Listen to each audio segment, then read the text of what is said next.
Breaking news, babes. Citibank just launched their digital token services for institutions. We're going to talk about what this means and why we can further prove how predatory the SEC is in dragging their little old feet, because they want to make sure their good friends over in TradFi get first dibs in this emerging market known as blockchain.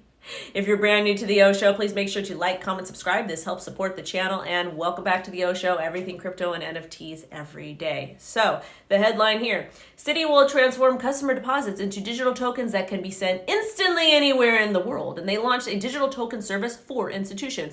Institutions is one of the key words here. The second keyword is private blockchain. What's the difference between a private blockchain and a public blockchain like Bitcoin? Well, when we're talking about a private blockchain, it's basically dictated by the powers that be. It is heavily censored. People can not necessarily do what they want because the powers that be are going to be the ones controlling it, and they're going to control what information you see. And let's not forget, banks have been fined millions, maybe even billions of dollars for poor OPSEC, for basically customer information getting leaked, all that type of stuff, okay? Banks are horrible at this, but they want to go ahead and use a public blockchain. Well, it's a private blockchain to, so you can go ahead and send payments back and forth, okay?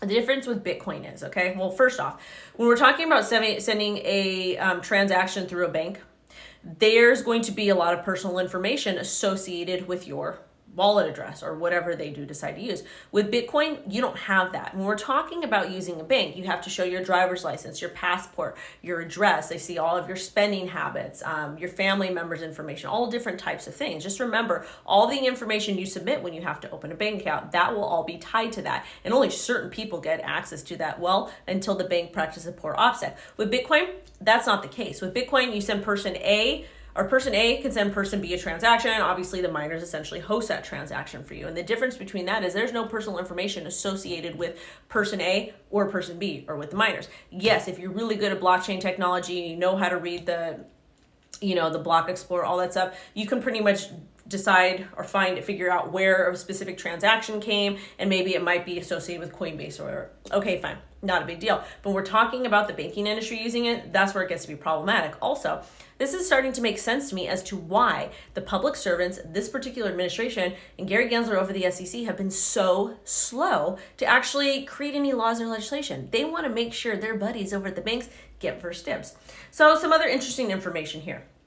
It uses blockchain and smart contracts to allow for faster cross-border payments for institutional clients. So hopefully these institutional clients and these payments are sent fast, just like crypto. Because if not, there's no point from doing this instead of Western Union or a wire, etc. Next, it transforms deposits into digital tokens. Okay, crypto, Bitcoin, stablecoins. Service also offers liquidity management, automated trade, financial services. Okay, fine. Private blockchain, but I want to kind of talk about the automated trade, or excuse me, the private blockchain over here, okay? When you're using a private blockchain, that basically means that it's centralized. And the cool thing about Bitcoin is if you're a merchant and somebody wants to commit fraud, once that transaction is sent, so let's say somebody, you don't offer returns, okay? And person comes in and buys something from you and you have that Bitcoin, you have that money. Well, the person says, hey, I never got my product or my service, blah, blah, blah. No one can reverse that transaction. But with this, you can go ahead and reverse those transactions, and best believe there's gonna be a lot of human right violations with this. Just best in belief.